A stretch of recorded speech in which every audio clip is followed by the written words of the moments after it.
그러면 오늘은 그때 관세평가 기본 원칙 중에서도 못 배웠던 거 하나 있어요. 요거 한번 보죠. 과세 환율과 통화라는 개념인데 이 개념을 잡으셔야 돼요. 먼저 통화 한번 볼까요? 통화. 통화라고 하는 거는 화폐예요. 화폐 단위. 그리고 환율이라고 하는 거는 일상생활에서 많이 들어보셨는데 외국 통화 뭐 여러 가지가 있겠죠. 뭐 달러가 있을 수도 있고 엔화가 있을 수도 있고 그쵸? 이 뭐 유로가 있을 수도 있고 이 외국 통화를 우리나라 내국 통화로 우리나라 통화 원으로 바꿔주는 변환하는 비율이에요. 레이트라고 하죠. 레이트. 그래서 통화는 결국은 화폐 단위. 이게 유로냐 원화냐 달러냐 이걸 통화라고 하는 거고 환율은 외국어로 되어 있는 거를 우리나라 통화로 바꾸는 그 과정을 적용하는 그 레이트를 환율이라고 부르는 거죠. 그래서 이 개념이 조금 다른 개념인 거죠. 어떻게 보면.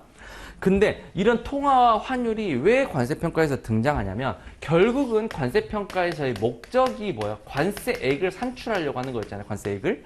그 관세액을 구하는 거 이렇게 배웠습니다. 과세 가격이라는 것을 우리가 산정을 하고 나면 이 과세 가격에 관세율을 곱하면 관세 얼마 튀어나온다 했죠? 그러면 우리 요거는 이제 HS 코드에 따라서 결정된다 했으니까 과세 가격을 구하는데 과세 가격이 만약에 달러면 어떻게 할까요? 지금 이 식만 놓고 보면 달러로 결정이 됐어요. 만약에 그러면 여기에다가 8% 곱하면 관세액이 몇으로 나와요? 달러로 나오죠. 우리가 근데 세금을 우리나라 세금에 내는데 달러로 낼 수는 없잖아요.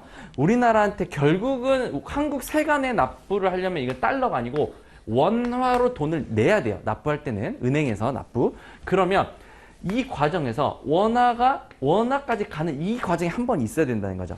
그래서 나오는 게 환율이다. 그거를 무슨 환율이라고 하냐면 과세 환율 이렇게 부를 거예요. 과세 환율 앞으로.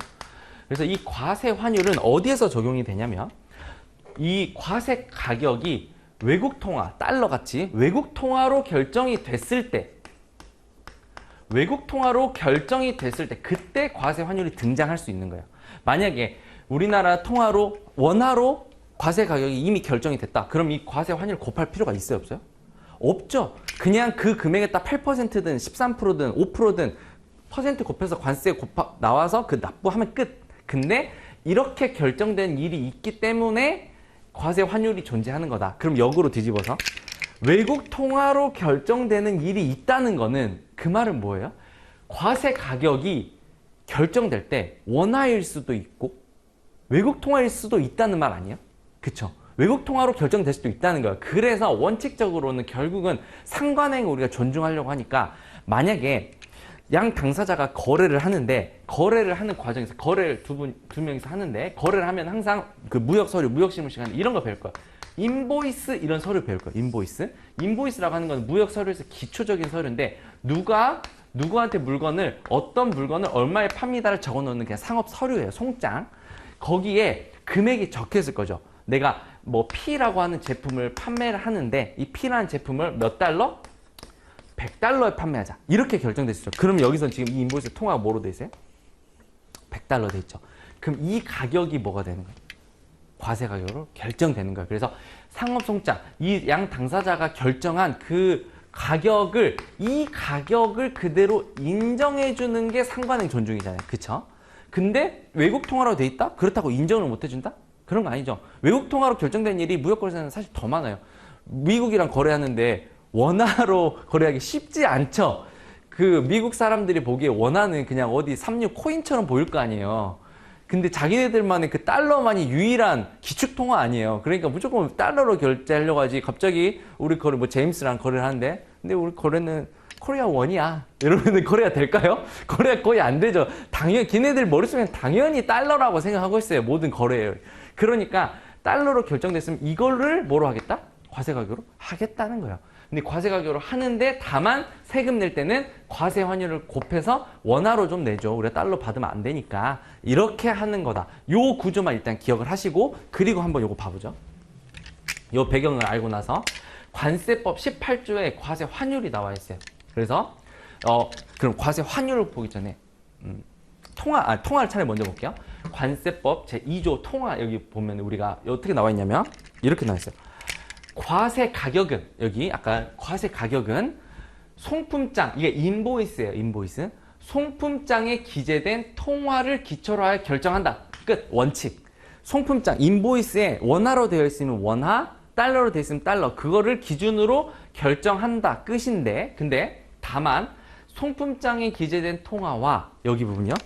실제로 결제되는 통화가 상이한 것이 관계 자료 등에서 확인이 됐다면 그러면 실제로 결제되는 통화를 기초로 하여 결정한다. 요거 체크.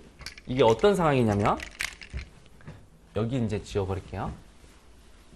기본적으로 양 당사자가 거래를 하는데 인보이스가 이렇게 발행이 되잖아요. 이렇게 여기에 결제되는 통화가 뭐 100달러 이렇게 되어 있으면 이걸로 결정을 하겠다가 지금 원칙이라고 했죠. 원칙. 근데 어떤 경우가 덜어 있냐면 인보이스는 이렇게 해놓고 실제로 돈을 지급하는 거죠. 이렇게 지급할 때는 이 통화로 안 하는 경우가 있어요. 종종. 어쩔 때 주로 그러냐면 인보이스를 원화로 보통 발행할 때 이럴 때가 있어요. 원화로 만약에 뭐 120만 원 만약에 이렇게 했다고 쳐봐요. 이렇게. 인보이스는 이렇게 돼 있어요. 근데 인보이스가 이렇게 돼 있으니까 우리가 120만 원으로 과세가 결정해야겠다 딱 하려고 했는데 송금할 때는 어떻게 해요? 달러로 1200원이라고 하면은 1000달러 이렇게 지급하는 거예요. 그러면 인보이스에 인보이스에 기재된 통화와 실제로 지급 송금하는 통화가 다르죠. 그럼 이때는 뭘 쓴다? 아까 여기 시험분장에 기재된 통화와 실제로 기재된 통화가 다르다. 상이하다. 표현 좀 옛날 표현. 다르다. 이랬을 때는 관계 자료 등에 확인된 경우에는 뭐 실제로 결제되는 통화를 기초한다. 그러니까 무슨 통화? 이게 아니고 이럴 때는 이거. 왜요? 이게 실질이잖아요. 이거는 서류고 실제로 지급한 금액이 뭐였어요? 이거잖아요. 그러면 이게 상관행 아니야? 이게. 그래서 이 물건의 가격은 명목상으로는 120만 원으로 보이나 실제 진짜 가격은 1000달러였다는 거죠. 그래서 요 금액으로 과세 가격을 결정하겠다라는 게 요 규정이고 그러니까 요 규정은 다만까지 다 외워야 되겠죠. 여기까지 외워야 풀이죠. 근데 나중에 이거 한 글자도 안 틀리고 씁니다. 나중에 혹시라도 통화 쓸 일 있으면 한 글자도 안 틀려. 그리고 쉽잖아요. 지금도 쓸 수 있을걸요. 과세 가격은 송품장 기재된 통화로 한다. 다만 어떻게? 송품장이랑 결제 통화 상이하면 뭐로 한다? 결제 통화로 한다. 이렇게 하는 거예요. 근데 만약에 이게 우리가 2차 시험에서는 이게 이제 사례형으로 나오지만 1차 시험 관세법에서 시험에 나온다고 하면 뭐 어떻게 나오겠어요? 이렇게 제가 출제하냐면 이렇게 되겠죠. 송품장 상에 기재된 통화와 실제로 결제된 통화 상이한 것이 확인된 경우에는 송품장 상에서 통화로 한다. 이렇게 하면 틀린 문구가 되는 거죠. 관세법에서는 그러면 우리가 함정 공부 배웠죠. 함정 공부 뭐요? 여기를 파는 거예요. 이걸 공부하는 거예요. 1차는. 근데 지금 우리는 1차가 아니니까 이렇게 한다. 그래서 결국은 이런 구조다라고 생각을 하시고 그러면 이렇게 외국 통화로 지급하는 경우가 있으니까 이걸로 이제 결정을 하는데 이거를 결정할 때 나중에 관세를 내야 되니까 과세 환율을 확인할 필요가 있다. 그래서 과세 환율은 여기 앞에 아까 관세법 18조 여기 있죠? 여기에 과세 환율이 나오는데 이것도 한번 같이 볼게요. 과세 가격을 결정하는 경우 여기에서 외국 통화로 표시된 가격을 내국 통화로 환산할 때는 이게 바로 우리 환율을 적용한 룰이라 했죠. 외국 통화로 표시된 가격을 내국 통화로 환산할 때에는 여기 부분 제 17조에 따른 날 발음이 안 돼요. 평일이라 역시 관세는 평일에 너무 힘듭니다. 너무 힘들어요. 월요일은 월요일이어서 힘들고 금요일은 금요일이어서 힘들어요. 월요일은 주말에 밀려있던 물건들이 수입돼서 힘들고 금요일은 주말에 수출 나가야 돼서 선적이 어렵잖아요. 그러니까 이때는 수출이 힘들어요. 그러니까 관세들 월, 화, 수, 목, 금이 다 힘들어요. 쉽지 않죠? 그래서 어쨌거나 근데 오늘은 또 수요일이니까 그래서 17조에 따른 날 그러니까 여기는 뭐냐면 보세 관세법 배우셨으면은 보세 건설장에 반입된 물품의 경우에는 수입 신고한 날을 말한다 해가지고 여기는 그냥 수입 신고하는 날 이렇게 기억하시면 돼요. 수입 신고하는 날. 그래서 이 속하는 주의 전 바로 일주일 전주의 기준 환율 또는 제정 환율을 평균해서 관세청장이 그 이유를 정한다라고 되어 있는데, 요거는 어떤 식의 개념이냐면, 과세 환율은 보통 한 주 단위로 퉁퉁 결정이 돼요. 그래서 뭐 일주일 단위로 월화 수 목 금 토 일 이렇게 있잖아요. 그러면 이 주에 적용될 환율을 이 전주를 기준으로 해서 미리 공지를 딱 해줘요. 이렇게.